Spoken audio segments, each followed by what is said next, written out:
can introduce yourself and just explain this project, yes. why it is important and why are the key elements? Okay, I will.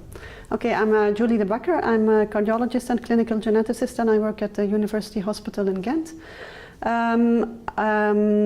I have been involved in research in Marfan disease since 2001, and I have always had a particular interest in genotype-phenotype correlations.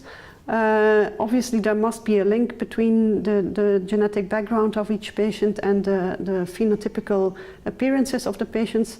There has been a lot of research in that domain. Many people have already looked into several aspects, and as often in research, it's not as simple as we would hope or believe it would be. So it's a complicated matter, but I think with the evolution of genetic techniques that has been going on over the last years, there are new possibilities that are offered, and I think it is very important to apply these new techniques and these new possibilities in the search for genotype-phenotype correlation. And in the end, to me, the most important goal that we have to reach is to be able to have modalities for risk prediction for our patients, because it's in the daily practice, it's the patient care that is very important. And if we could find or identify factors that could help us in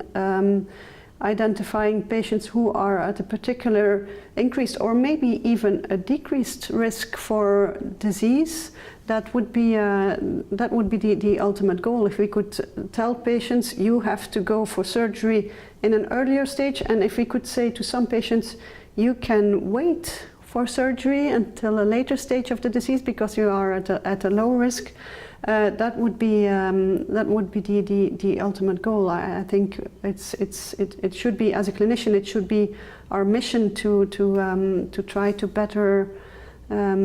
have better possibilities for counseling of the patients and for treatment of the patients.